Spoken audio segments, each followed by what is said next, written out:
सारे वचन सुनने के लिए तैयार, मानने के लिए।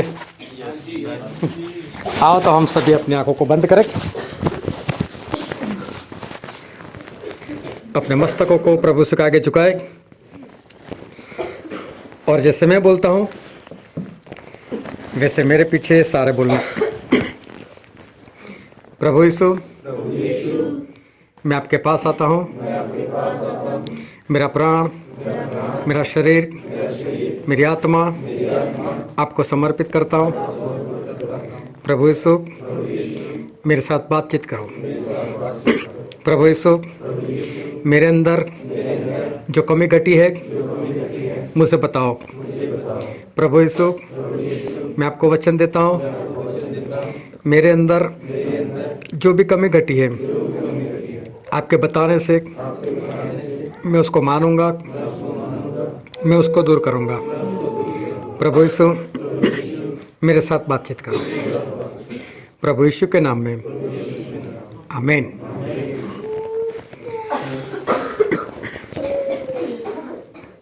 हालेलुया।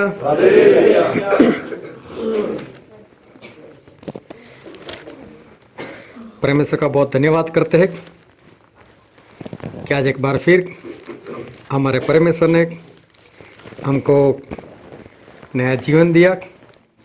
सुबह से लेकर इस वक्त तक परमेश्वर ने हमको संभाल कर रखा। परमेश्वर का बहुत धन्यवाद। आओ परमेश्वर के वचन की ओर चले और बाइबल से रोमी उसका 11वां अध्याय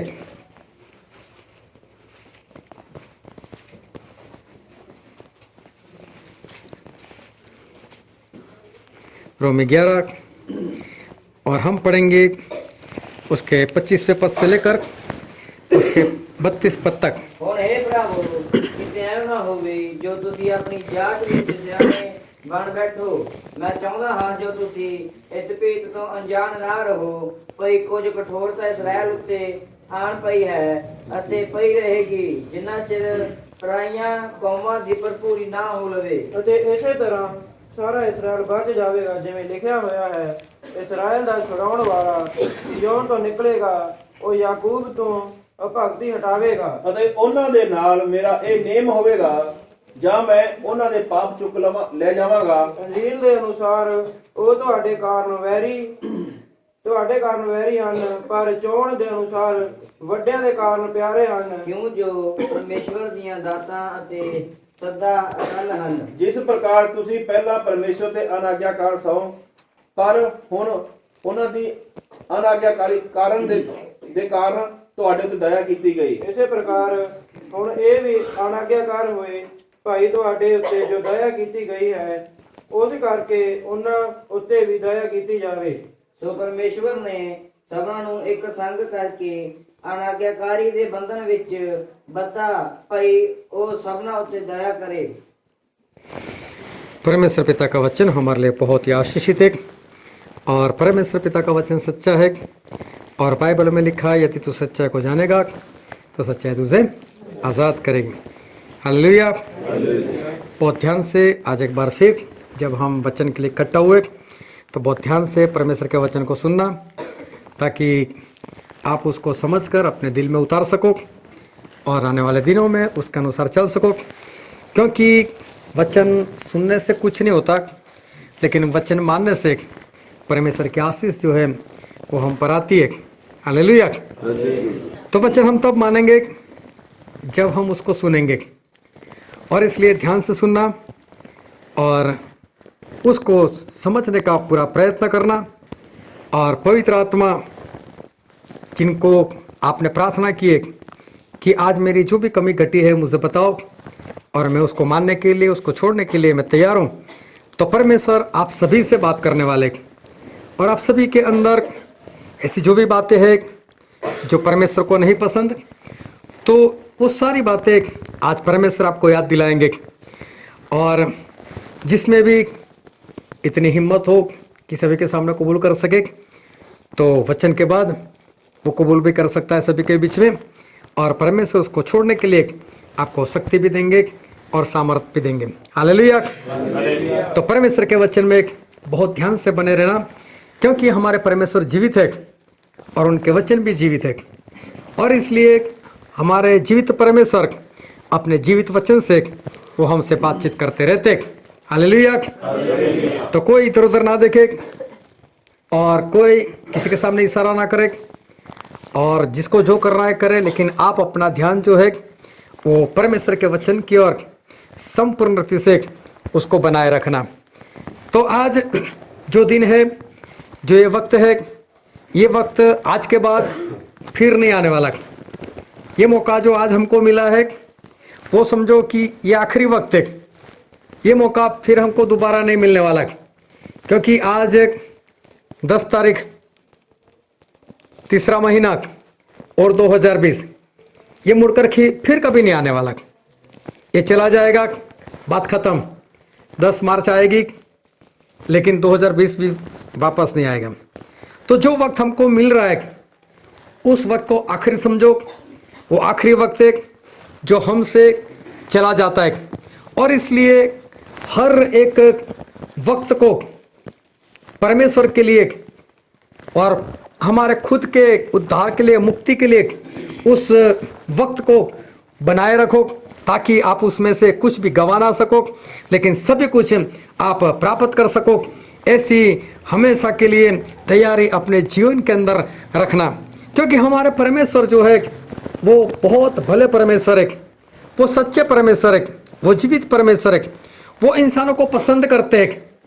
वो चाहे तो अपना काम खुद कर सकते हैं, लेकिन फिर भी हमारे परमेश्वर इंसानों को चुनते हैं, चुनकर उनको कोई काम देते हैं, और परमेश्वर उनके पास अपना काम जो है वो करवाते हैं।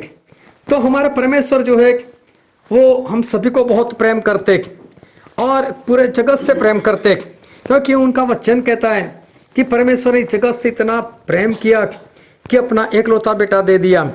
तो हमारे परमेश्वर इजराइल लोगों को नहीं, सिर्फ मसीही लोगों को नहीं, लेकिन वो सभी से प्रेम करते। कोई भी ऐसा नहीं है कि जिसको हमारे परमेश्वर वो प्रेम ना करते हो। और इसलिए हमारे परमेश्वर चाहते हैं कि इस दुनिया में सारे के सारे लोग बचाए जाए, किसी का भी नाश ना हो। परमेश्वर सभी को बचाना चाहते, लेकिन शुरू से ही ये दुनिया जो है, इंसान जो है, वो परमेश्वर के रास्ते से दूर होते जा रहे। जब परमेश्वर ने एक ही जोड़ा बनाया था, पाप की शुरुआत वहीं से हो गई। उन्होंने ही पाप किया और पाप करके वो लोग परमेश्वर से जुदा हो गए। उसके बाद पाप बढ़ता गया। परमेश्वर ने नूह नबी के जमाने में सभी का नाश कर दिया। सिर्फ नूह नबी, उनकी पत्नी, उनके 3 बच्चे और उनकी पत्नी, 8 इंसान बच गए। इनके सामने कितना बड़ा हादसा हो गया था, कितनी बड़ी घटना हो गई थी कि पूरी दुनिया उनको छोड़कर बाकी के सारे लोग खत्म हो गए थे। लेकिन फिर भी उन्हीं लोगों के अंदर पाप आया, उन लोगों ने भी पाप किया और वापस धरती जो है वो पाप में बढ़ती गई। और आज भी देखो, चारों ओर शैतान के काम, अंधकार के काम, चारों ओर पाप, जो परमेश्वर को नहीं पसंद, ऐसी सारी बातें इस दुनिया में हो रही है। और परमेश्वर उन सभी से प्रेम करते, उन सभी को बचाने के लिए हमारे परमेश्वर वो इंसान बनकर इस धरती पर आए।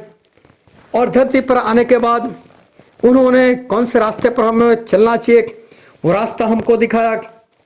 और उन्होंने उस सलीब के ऊपर अपनी जान दे दी, अपना लहू बहा दिया, कि ताकि हम उस लहू से शुद्ध हो जाए, हम उस लहू से पवित्र हो जाए और हम वापस परमेश्वर के साथ जुड़ जाए।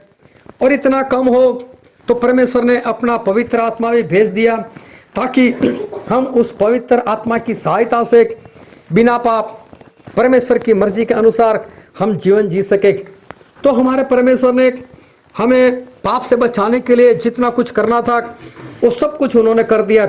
अपना पवित्र आत्मा वो भी उन्होंने हमेशा के लिए हमारे पास भेज दिए। और प्रभु यीशु जब मरकर जिंदा हो गए, उसके ठीक 50वें दिन परमेश्वर ने उस आत्मा को, पवित्र आत्मा को हमेशा के लिए भेज दिए।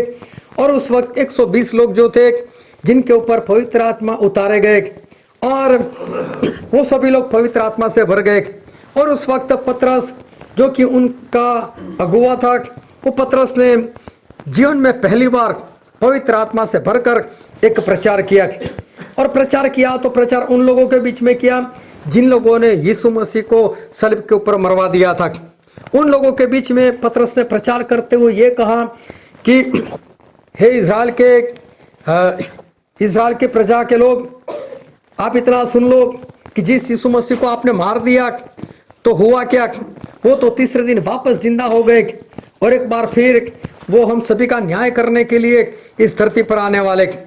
जब लोगों ने ये बात सुनी तो उनमें से कई लोग जो है वो पतरस के पास आए और उन्होंने पतरस से पूछा कि पतरस, तूने जो प्रचार किया है हमारे हृदय छिद गए, तो बोले अब हम क्या करें।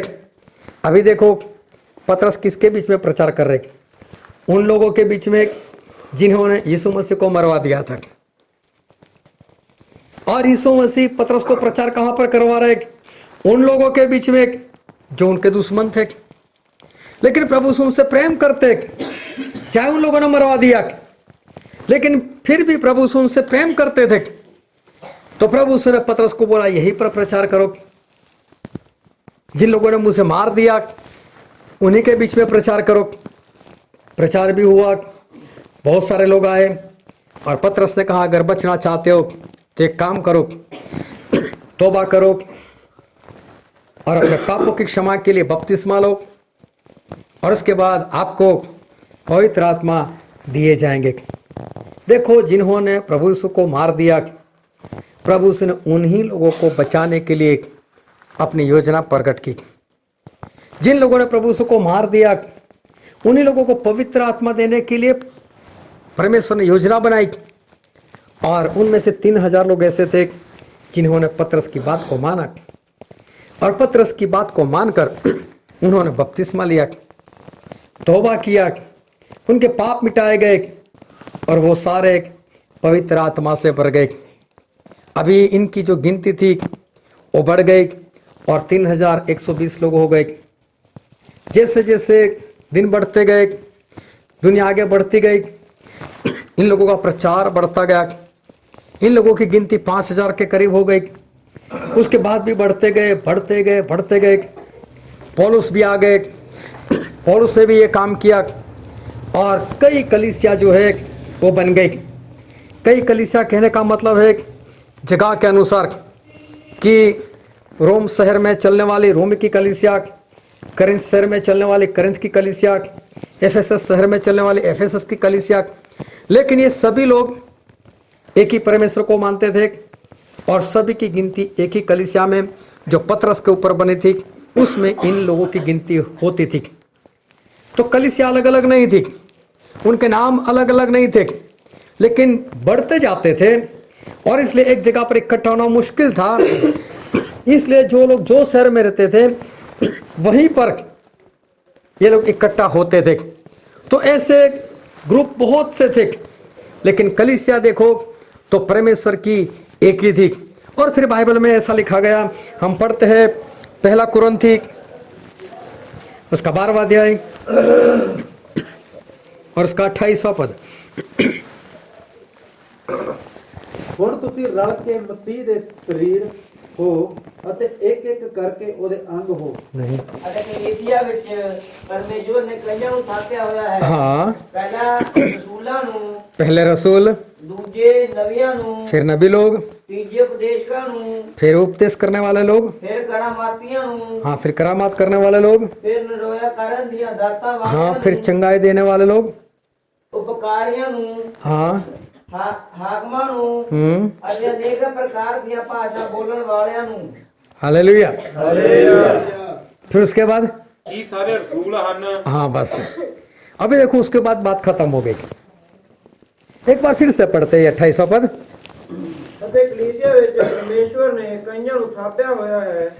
ਪਹਿਲੇ ਰਸੂਲਾਂ ਨੂੰ, हाँ ਦੂਜੇ ਨਬੀਆਂ ਨੂੰ, ਤੀਜੇ ਉਪਦੇਸ਼ਕਾਂ ਨੂੰ, ਫਿਰ ਕਰਾਮਾਤੀਆਂ ਨੂੰ, ਫਿਰ ਨਰੋਇਆ ਕਰਨ ਦੀਆਂ ਦਾਤਾਂ ਵਾਲਿਆਂ ਨੂੰ, ਉਪਕਾਰੀਆਂ ਨੂੰ, ਹਾਕਮਾਂ ਨੂੰ ਅਤੇ ਅਨੇਕ ਪ੍ਰਕਾਰ ਦੀਆਂ ਭਾਸ਼ਾ ਬੋਲਣ ਵਾਲਿਆਂ ਨੂੰ। हालेलुया। इतने लोग परमेश्वर की कलीसिया जो पतरस के ऊपर बने उसमें थे। अभी यहाँ पर जब हम पढ़ते हैं तो सभी लोगों के पास, जितने लोग कलीसिया में थे, उनके पास कुछ न कुछ है। हालेलुया। उनके पास परमेश्वर का दिया हुआ, परमेश्वर का वरदान, पवित्र आत्मा के फल में से कहीं न कहीं किसी न किसी के पास कुछ न कुछ तो है। ऐसा एक भी व्यक्ति नहीं जो खाली बैठा हो। हालेलुया। आखिर में ऐसा नहीं लिखा परमेश्वर ने कि बाकी के लोग ऐसे ही थे जिनके पास कुछ नहीं था। सभी के पास कुछ न कुछ तो था ही। इसका मतलब यह हुआ कि परमेश्वर की कलीसिया वो है कि जिसमें सभी के पास कुछ न कुछ तो है। हालेलुया। तो बहुत ध्यान से परमेश्वर के वचन को सुनते रहना कि परमेश्वर की जो कलीसिया है, जो परमेश्वर ने पतरस के ऊपर बनाई, उस कलीसिया में जितने भी लोग आते, उन सभी के अंदर कुछ न कुछ पवित्र आत्मा की बातें होती है। चाहे वरदान, चाहे फल, चाहे सब कुछ, चाहे एक, लेकिन एक बात तो सभी के अंदर होती ही थी। ऐसा कोई भी नहीं था कि जिसके अंदर पवित्र आत्मा को लेकर कुछ भी ना हो। ऐसा कोई भी नहीं था, क्योंकि पतरस ने पहले ही बोल दिया था कि अगर आप लोग कलीसिया में आना चाहते हो तो सबसे पहले तौबा करो, फिर बपतिस्मा लो, ताकि आपके पाप मिटाए जाए, और जैसे ये पाप, आपके पाप मिटाए जाएंगे, पवित्र आत्मा को दे दिए जाएंगे। तो बिना पवित्र आत्मा कभी भी कोई भी इंसान कलीसिया में नहीं आ सकता था। हालेलुया। सुनने के लिए बहुत थे। जो सबसे पहले कलीसिया बनी उसमें सिर्फ 120 लोग। हालेलुया। उसके बाद जब प्रचार करते हैं तो सुनने वाले ढेर सारे लोग, फिर उनमें से तौबा करने वाले लोग 3000 लोग। ये 3000 लोगों ने, जो लोग कलीसिया में थे, उनके मुंह से प्रचार सुना, लेकिन ये 3000 लोग कलीसिया में नहीं थे, ये तो कलीसिया से बाहर के लोग थे। फिर उन्होंने प्रचार सुनकर पतरस से कहा, पतरस हम क्या करें? तो पतरस ने बोला, तौबा करो, बपतिस्मा लो, पापों की क्षमा पालो, पवित्र आत्मा को पालो, आप कलीसिया में। फिर बाइबल में ऐसा लिखा है, हम पढ़ लेते हैं, प्रेरितों के काम उसका 2 अध्याय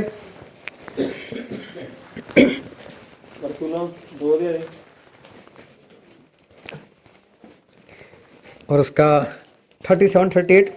ਜਾਂ ਉਹਨਾਂ ਨੇ ਇਹ ਸੁਣਿਆ ਤਾਂ ਉਹਨਾਂ ਦੇ ਦਿਲ ਛਿੱਲ ਗਏ ਅਤੇ ਪਤਰਸ ਹਰ ਬਾਕੀ ਦੇ ਰਸੂਲਾਂ ਨੂੰ ਕਿਹਾ ਕਿ ਹੇ ਭਾਈਓ ਅਸੀਂ ਕੀ ਕਰੀਏ। ਤਦ ਪਤਰਸ ਨੇ ਉਹਨਾਂ ਨੂੰ ਆਖਿਆ, ਤੌਬਾ ਕਰੋ ਅਤੇ ਤੁਹਾਡੇ ਵਿੱਚੋਂ ਹਰੇਕ ਆਪੋ ਆਪਣੇ ਪਾਪਾਂ ਦੀ ਮਾਫੀ ਦੇ ਲਈ ਯਿਸੂ ਮਸੀਹ ਦੇ ਨਾਮ ਉੱਤੇ ਬਪਤਿਸਮਾ ਲਵੇ ਤਾਂ ਪਵਿੱਤਰ ਆਤਮਾ ਦਾ ਦਾਨ ਪਾਓਗੇ। हाँ, यहाँ इतना स्पष्ट लिख दिया। फिर उसके बाद पढ़ो तो उसका 41वां पद, 41 41। ਸੋ ਜਿਹਨਾਂ ਉਹਨਾਂ ਗੱਲ ਮੰਨ ਲਈ, ਉਹਨਾਂ ਨੇ ਬਪਤਿਸਮਾ ਲਿਆ ਅਤੇ ਉਸੇ ਦਿਨ 3000 ਜਣੇ ਉਸ ਵਿੱਚ ਰਲ ਗਏ। फिर से पढ़ो। ਸੋ ਜਿਨ੍ਹਾਂ ਉਹਨਾਂ ਦੀ ਗੱਲ ਮੰਨ ਲਈ, हाँ, जितनों ने पतरस की बात को मान लिया। हालेलुया। तो पतरस ने क्या कहा था? तौबा करो और पापों की क्षमा के लिए बपतिस्मा लो। जितने लोगों ने ये बात मानी, वो कितने थे? 3000। और 3000 लोगों ने तौबा किए, 3000 लोगों ने बपतिस्मा लिया, 3000 लोगों के पापों की क्षमा हो गई, और ये 3000 को भी पवित्र आत्मा दिए गए। अभी पवित्र आत्मा वाले हो गए 3120।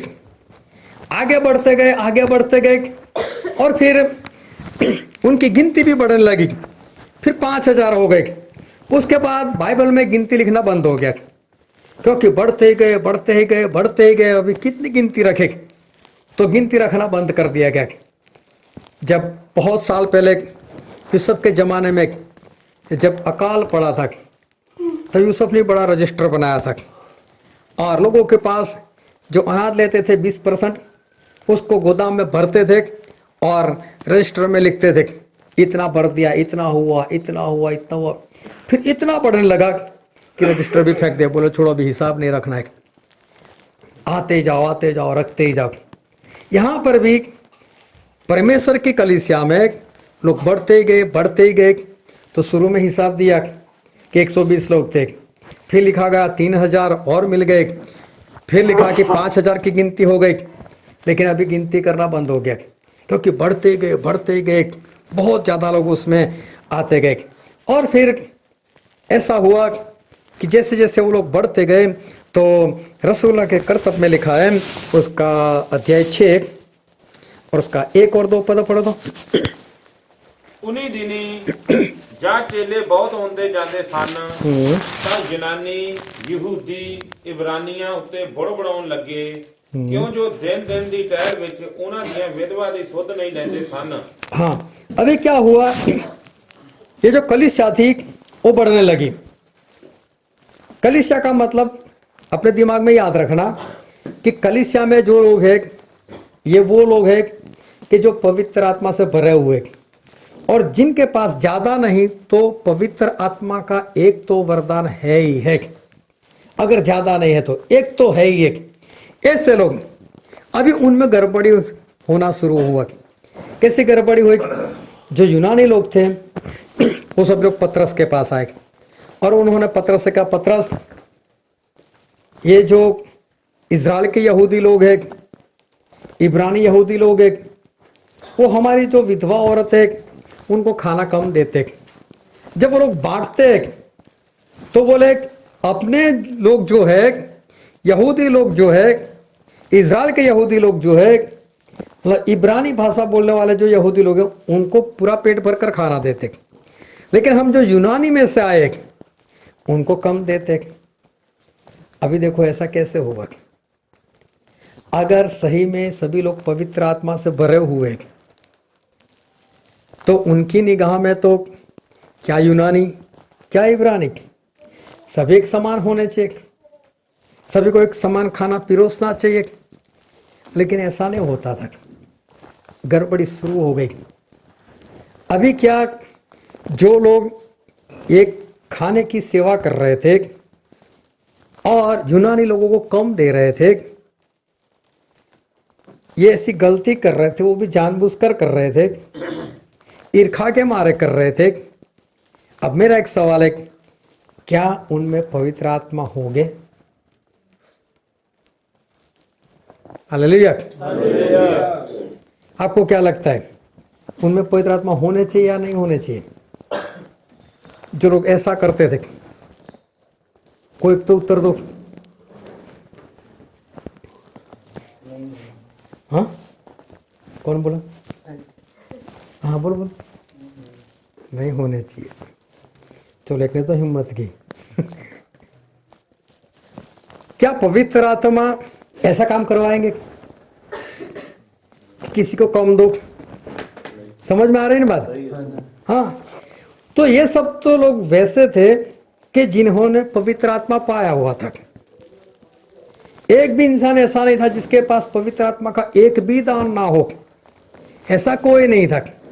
अभी उन्हीं लोगों के बीच में ये गड़बड़ी होना शुरू हो गए। ये गड़बड़ी किससे हुई? क्या ये पवित्र आत्मा से हो सकता है? ये पवित्र आत्मा से गलती से भी नहीं होगा। पवित्र आत्मा सभी के लिए एक समान है। और रसूल कर्तव्य में ही पढ़ते हैं हम, उसका 10 का 34 पढ़ो तो। तब पतरस ने मुंह खोल क्या किया, मैं सचमुच जान लिया जो परमेश्वर किसी का पक्ष नहीं करता। हाँ, हमारे परमेश्वर कभी भी किसी का पक्ष नहीं करते। तो इसका मतलब इब्रानी और यूनानी दोनों पवित्र आत्मा की निगाह में एक ही एक। तो अगर जो पिरोसने वाले उनके अंदर अगर पवित्र आत्मा है तो वो किसी का पक्ष नहीं करते, वो सभी को एक समान खाना देते।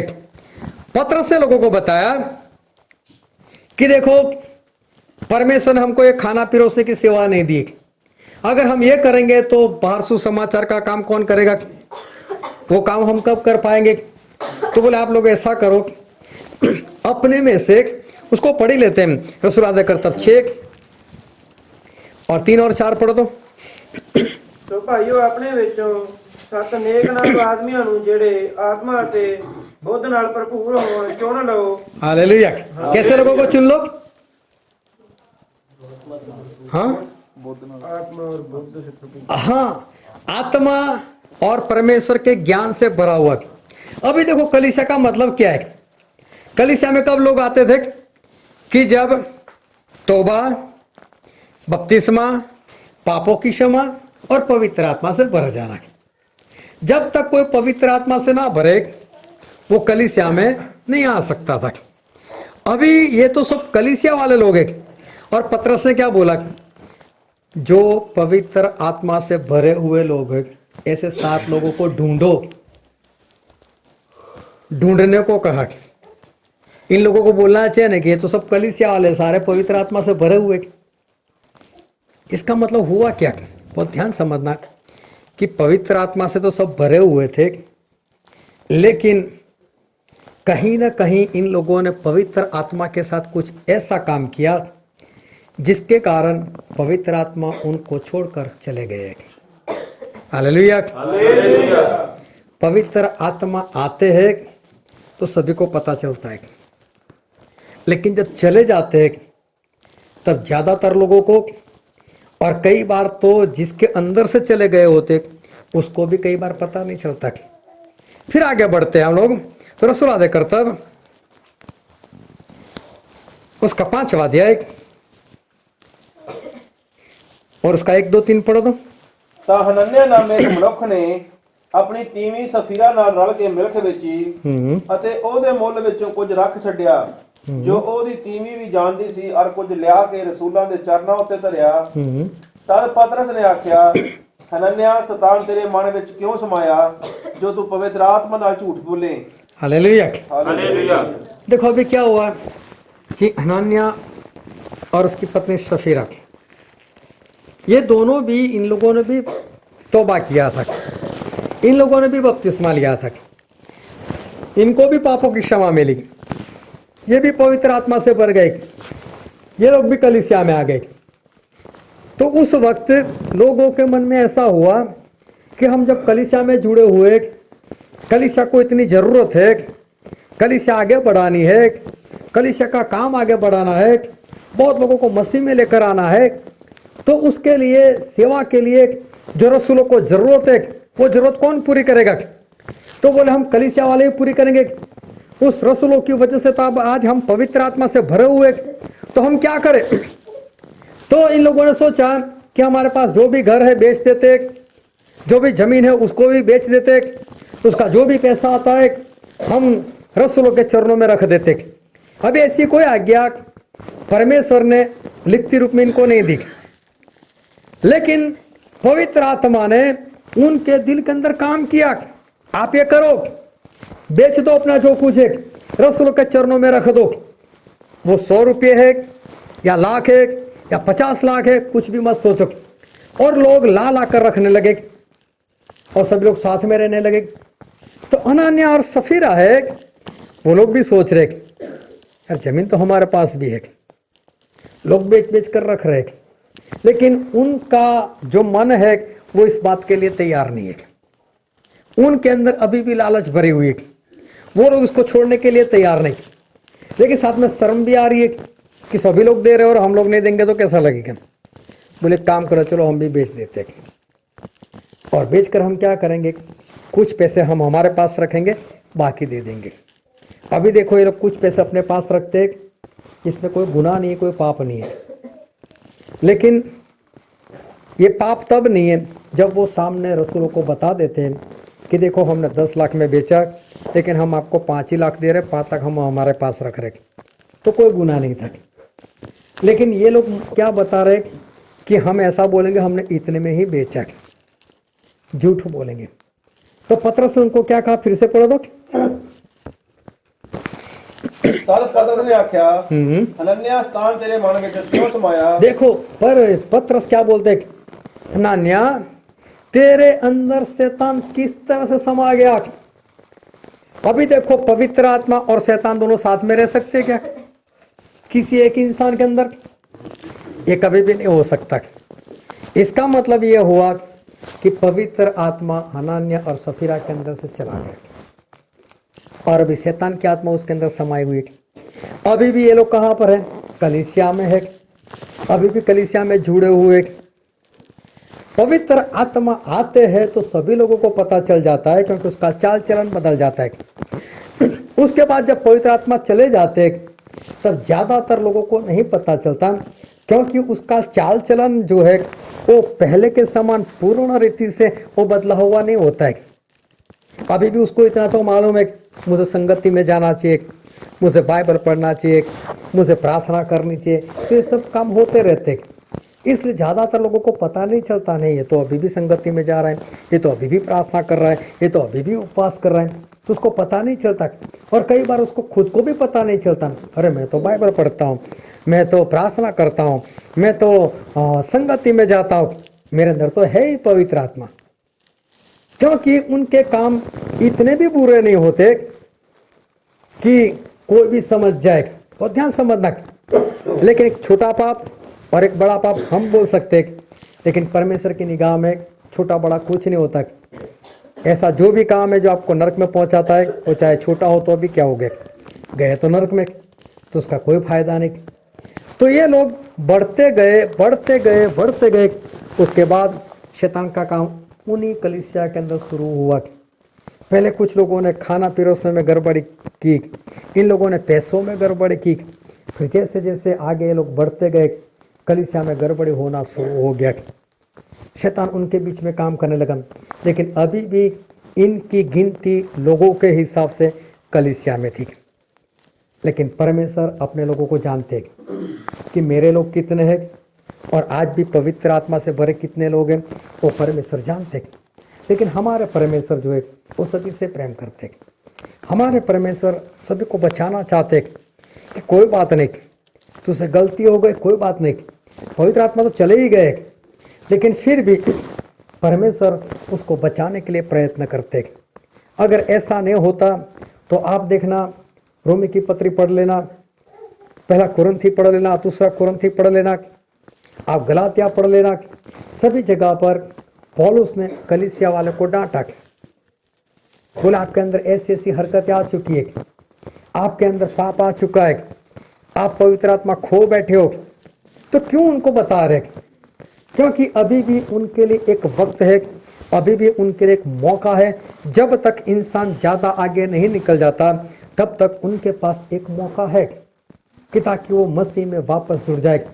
क्योंकि हमारे परमेश्वर यही चाहते हैं कि हम लोग बचाए जाए।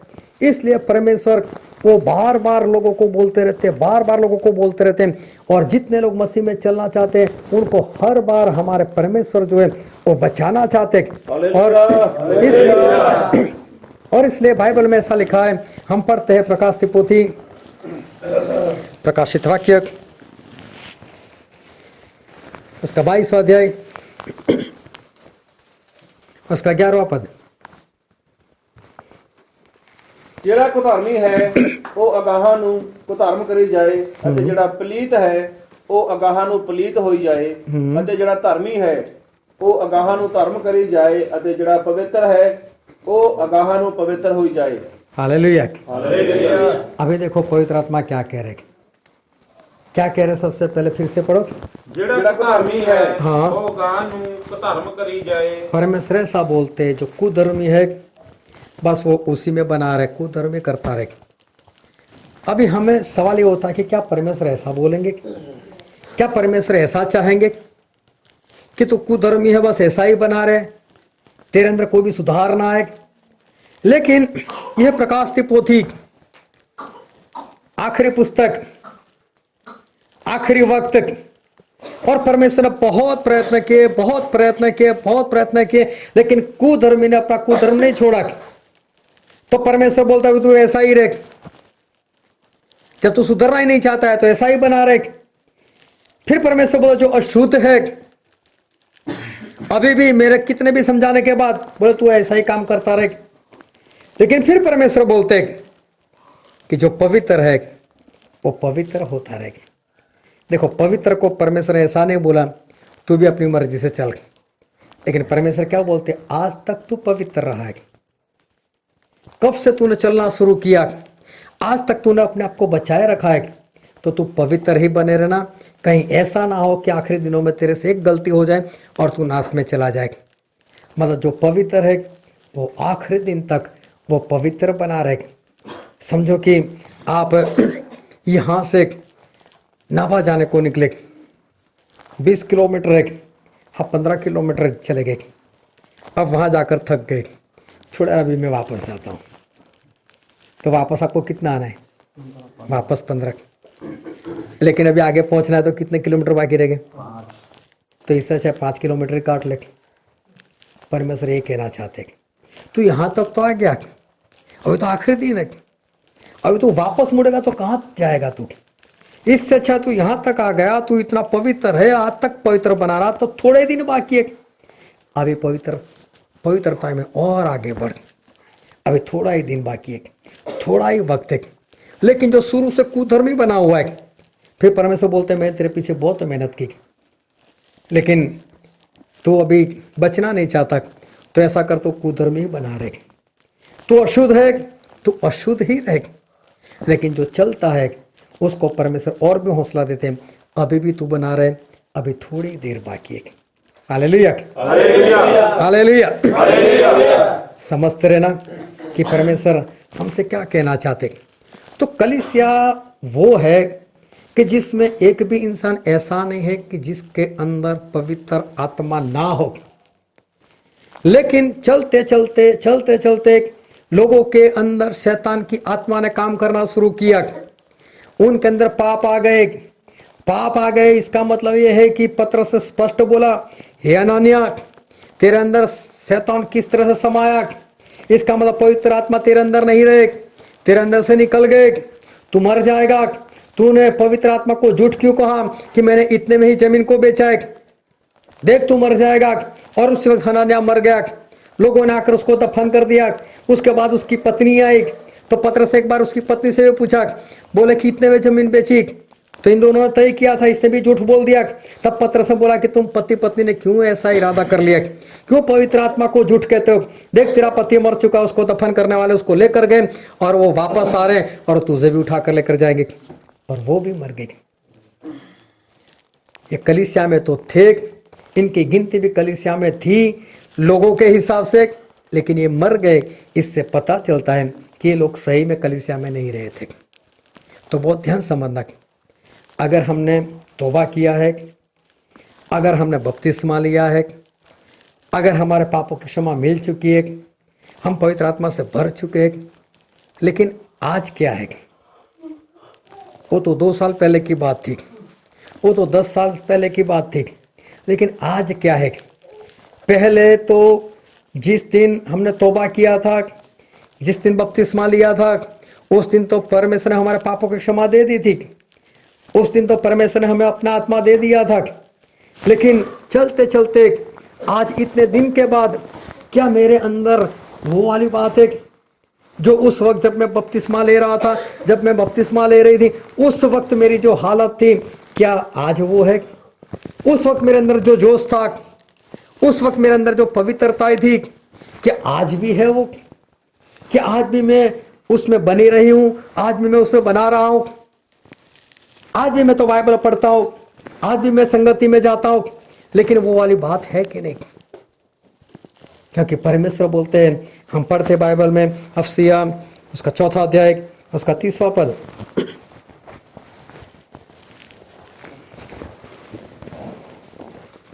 ਅਤੇ ਮਿਲਾਪ ਦੇ ਬੰਧਨ ਵਿੱਚ ਆਤਮਾ ਦੀ ਏਕਤਾ ਦੀ ਪਾਲਣਾ ਕਰਨ ਦਾ ਯਤਨ ਕਰੋ। ਅਤੇ ਪਰਮੇਸ਼ਵਰ ਦੇ ਪਵਿੱਤਰ ਆਤਮਾ ਨੂੰ ਜਿਹਦੇ ਨਾਲ ਨਿਸਤਾਰੇ ਦੇ ਦਿਨ ਤੀਕ ਤੁਹਾਡੇ ਉੱਤੇ ਮੋਹਰ ਲੱਗੀ ਹੋਈ ਹੈ, ਉਦਾਸ ਨਾ ਕਰੋ।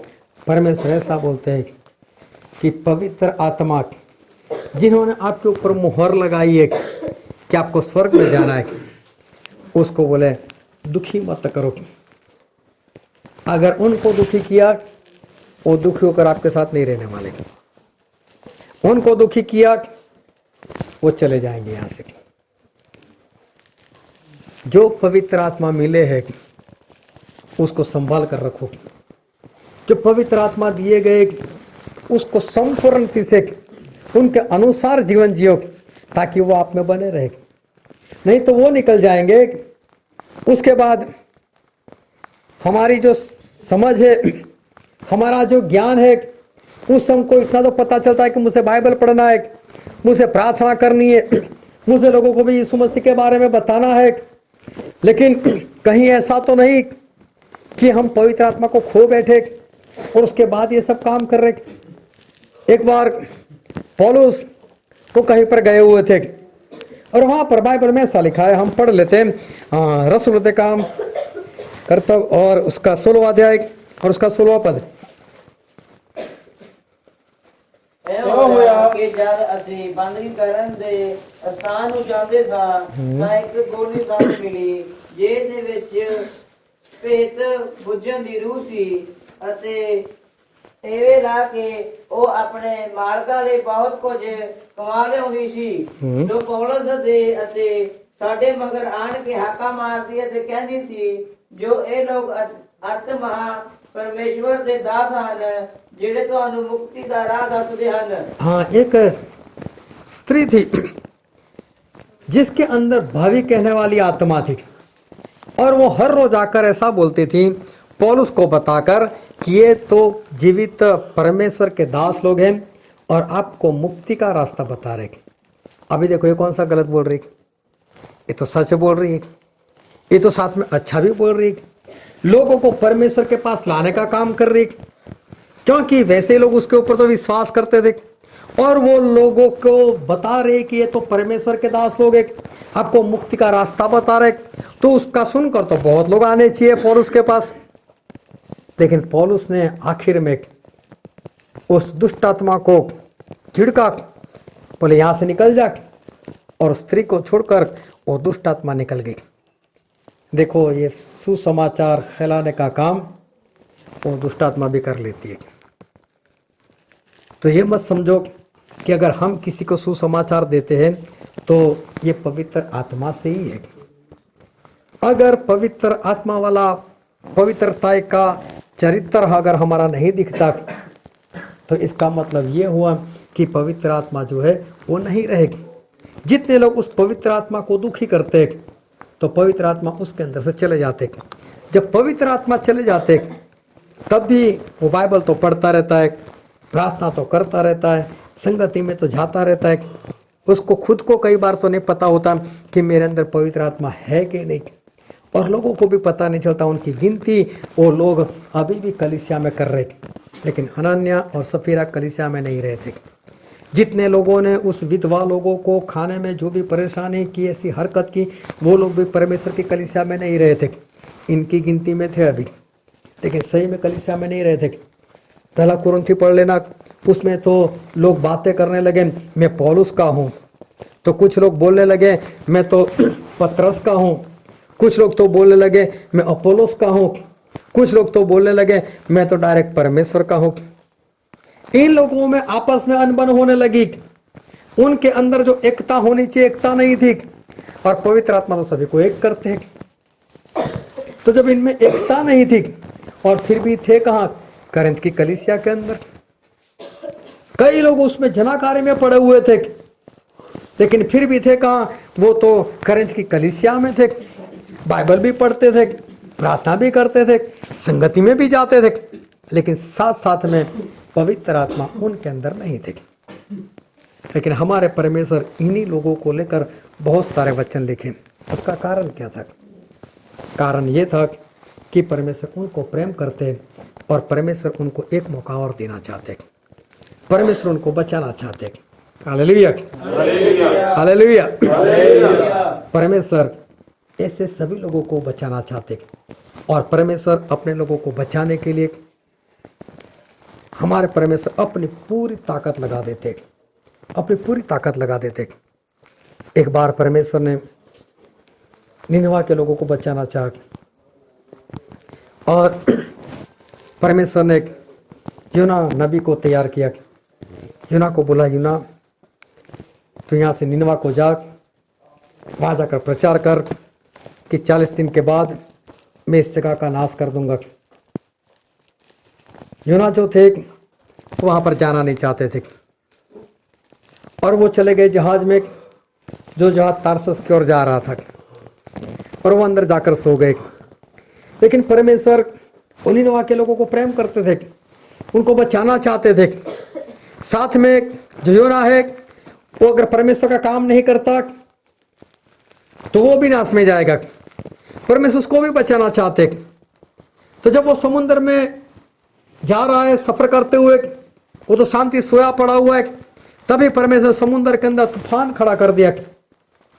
तूफान इतना भारी हो गया कि जहाज को संभालना मुश्किल हो गया, और सभी लोग अपने अपने देवताओं को प्रार्थना करने लगे कि तूफान जाए, लेकिन तूफान बंद होने का नाम नहीं ले रहा। और योना तो अभी भी सो रहे, और सभी लोगों ने अपना जो सामान था वो समुद्र में डाल दिया कि कहीं इसका बोझ कम हो जाए और हम लोग बचाए जाए। लेकिन तूफान बढ़ता गया। आखिर में सभी लोगों ने, जितने भी सफर कर रहे, सभी के नाम की चिट्ठियां डाली और पूछा कि इनमें से कौन है ऐसा कि जिसके कारण ये तूफान आया है।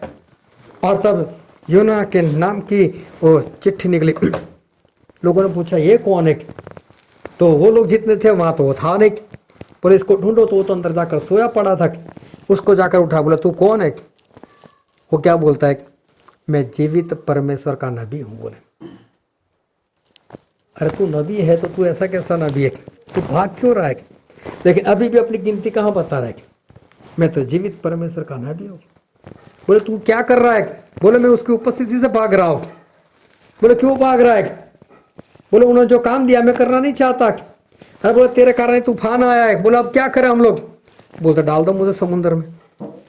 लेकिन अभी भी काम करना तो चाहता ही नहीं, अभी भी वो निनवा को जाना चाहता ही नहीं।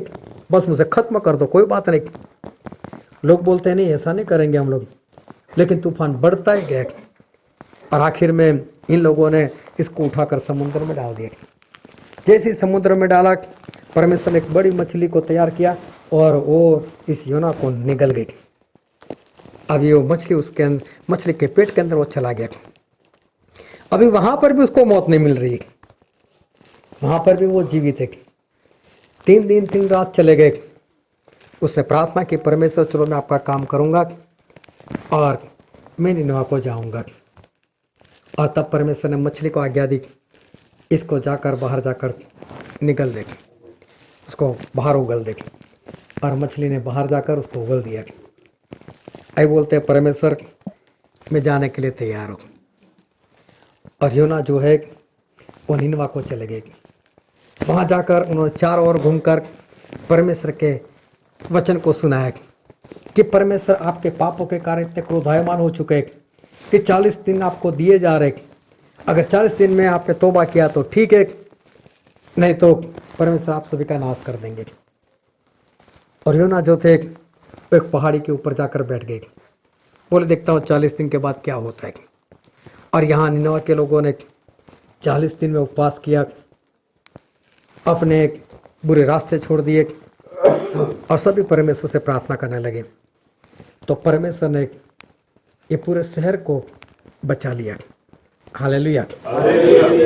देखो परमेश्वर अगर मारना चाहते होते तो कभी से इनको खत्म कर देते, लेकिन परमेश्वर निनवा के लोगों को मारना नहीं चाहते थे। परमेश्वर अगर इस संसार को, इस दुनिया को खत्म करना चाहते तो परमेश्वर कब से खत्म कर देते, इतना वक्त नहीं देते।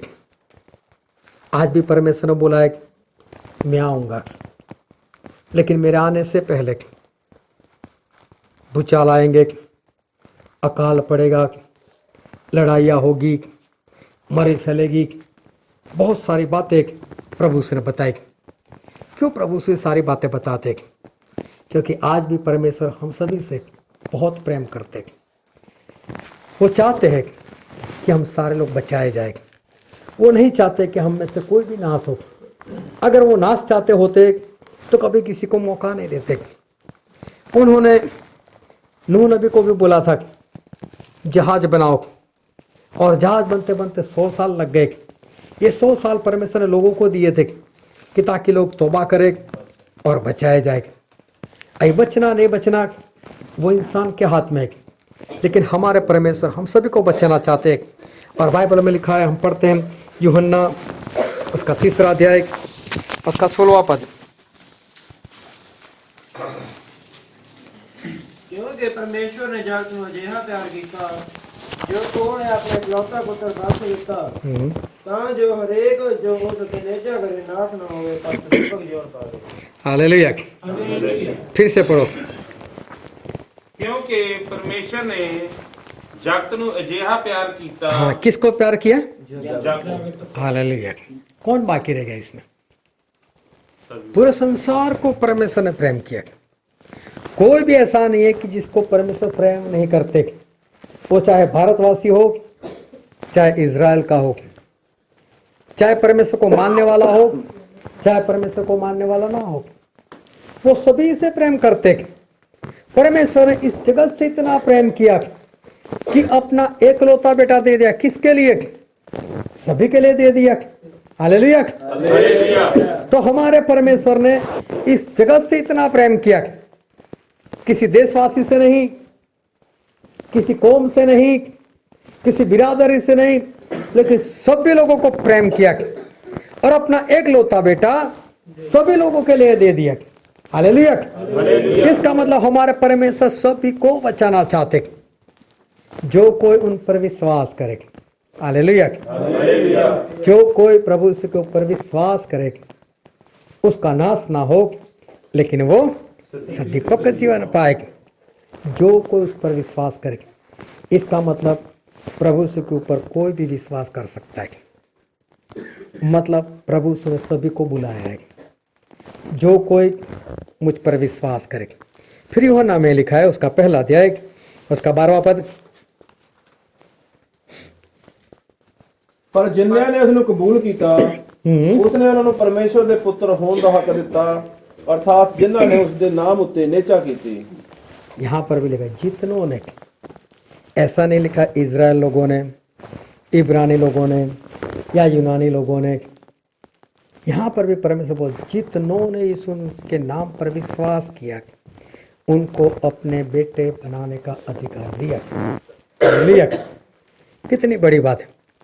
परमेश्वर किसी प्रजा की बात नहीं कर रहे, किसी देश की बात नहीं कर रहे, वो सभी को न्योता दे चुके हैं। जो कोई प्रभु से के नाम पर विश्वास करे उसका नाश ना हो, पर वो सदीपक जीवन पाएगा। जितनों ने उनके नाम पर विश्वास किया उतनों को परमेश्वर का बेटा बनने का हक दिया। हालेलुया। सभी के लिए खुला मौका है। कोई भी ऐसा नहीं है कि जिसके लिए ये बुलाहट नहीं है।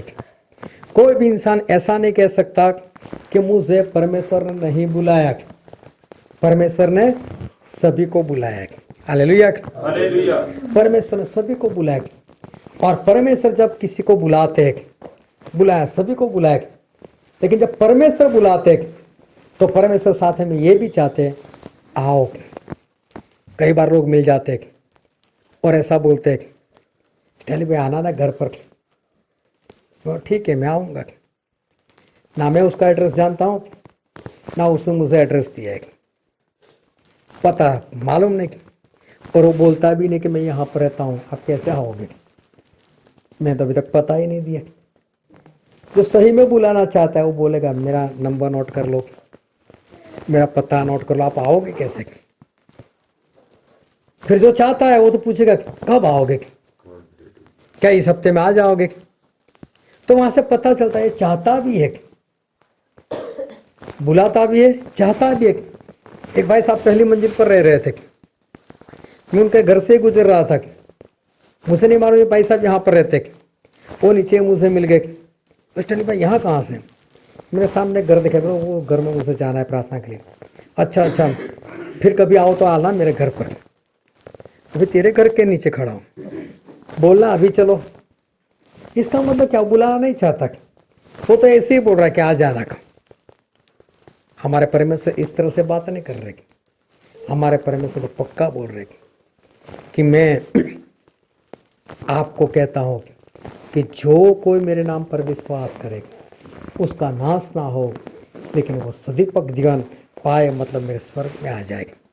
ये पक्की बुलाहट है, ये ऐसे ही नहीं हमको अच्छा दिखाने के लिए नहीं, ये पक्की बुलाहट।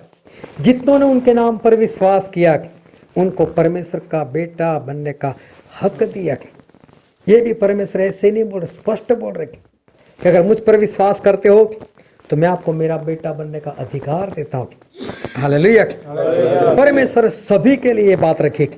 जब पतरस ने प्रचार किया तो सभी के लिए बोला था कि तौबा करो और बपतिस्मा लो ताकि आपके पाप मिटाए जाए और आपको पवित्र आत्मा दिए जाए।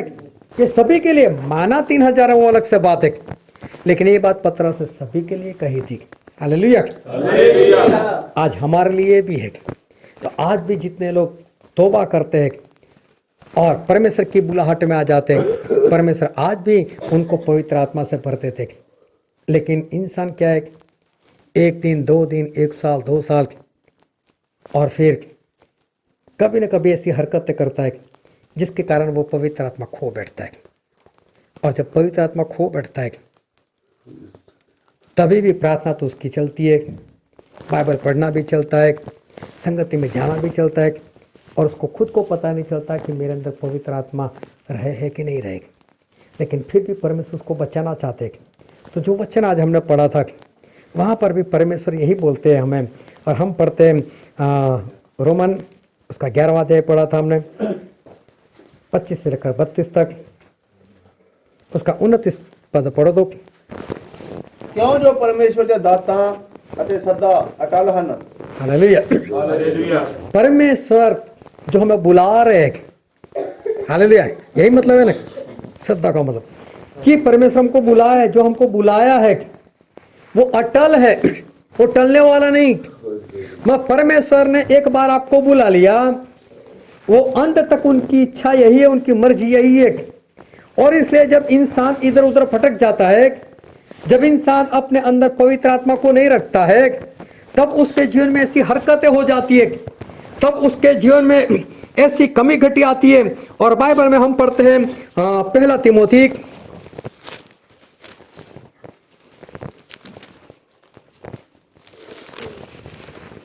उसका 1 अध्याय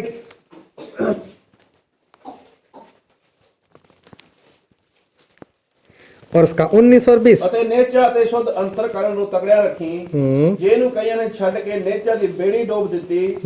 ਉਹਨਾਂ ਵਿੱਚੋਂ ਹੁਮਨਿਆਸ ਅਤੇ ਸਿਕੰਦਰ ਹਨ, ਜਿਨ੍ਹਾਂ ਨੂੰ ਮੈਂ ਸ਼ੈਤਾਨ ਦੇ ਗੋਚਰੇ ਕਰ ਦਿੱਤਾ, ਭਈ ਕਾਰਨਾ ਪਾ ਕੇ ਉਹ ਕੁਫਰ ਦੀਆਂ ਗੱਲਾਂ ਨਾ ਬਕਣ। हालेलुया। हालेलुया। फिर क्या होता है, जब कोई इंसान पवित्र आत्मा पाने के बाद फिर उसको खो बैठता है, लेकिन परमेश्वर नहीं चाहते कि फिर भी नाश में जाए। इसलिए उसको पता चलने के कारण, उसको पता चले कि मेरे अंदर पवित्र आत्मा नहीं रहे, इस कारण परमेश्वर क्या करते, उसको शैतान के हवाले कर देते। और जब शैतान के हवाले हो जाता है तो शैतान उसकी हालत बिगाड़ देता है। जब उसकी हालत बिगड़ जाती है तब उसको याद आना चाहिए मेरी ऐसी हालत कैसे हो गई। हालेलुया। हालेलुया। तब उसको पता चलना चाहिए कि मेरे जीवन में ऐसी परिस्थिति क्यों हो गई, मेरे जीवन में दुख क्यों आ गया, मेरे जीवन में ये बीमारियां क्यों आ गई, मेरे जीवन में ये मुसीबतें क्यों आ गई। अगर वो सोचे, अगर अपने आप को जांचे, तो उसको पता चल जाएगा इसका कारण ये है कि मैंने पवित्र आत्मा को खो दिया। तो पवित्र आत्मा को पाने के लिए मुझे क्या करना है, जिस तरह से खो दिया उसी का उल्टा कर कर पालो। पवित्र आत्मा को दुखी किया तो खो बैठे, उनको खुश कर लो, वापस मिल जाएंगे। हालेलुया।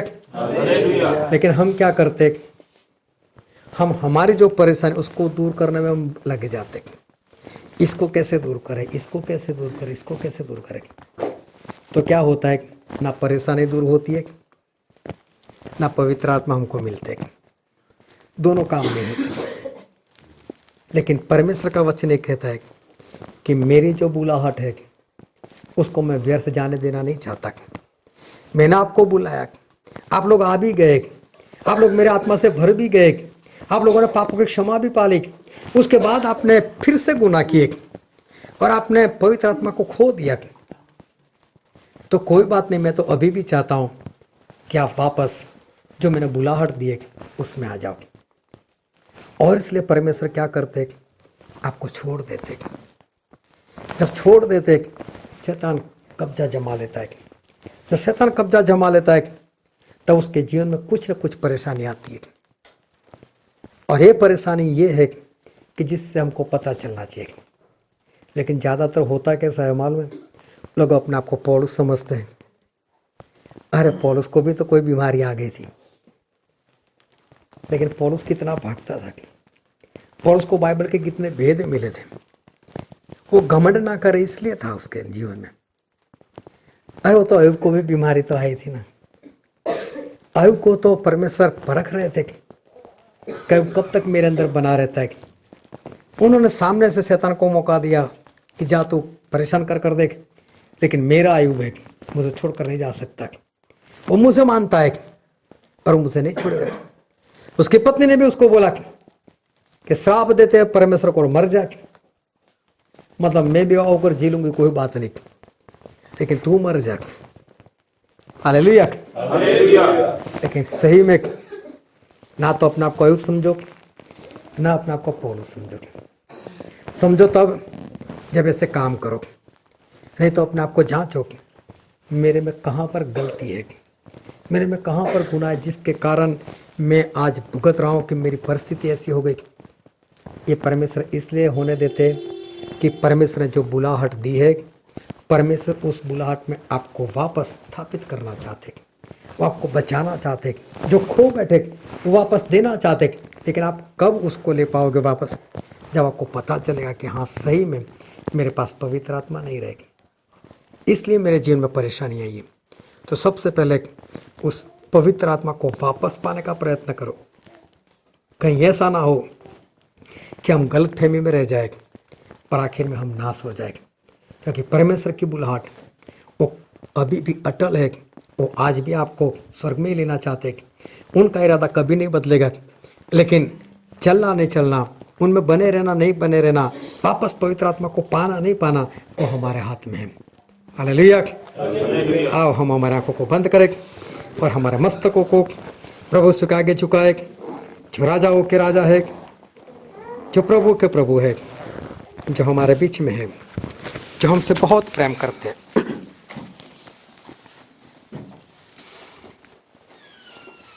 मेरे प्रियो, याद करो उस दिन को, उस वक्त को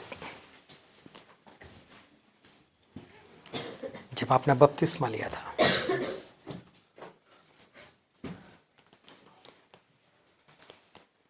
उस वक्त कौन सी बीमारी थी? उस वक्त कौन सी मुश्किल थी? उस वक्त कौन सी कठिनाई थी? उस वक्त कौन सा जोश था?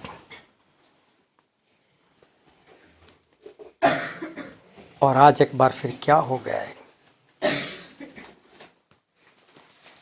अपने आप को जांचो, अपने आप को परखो। देखो कहीं पवित्र आत्मा निकल तो नहीं गए।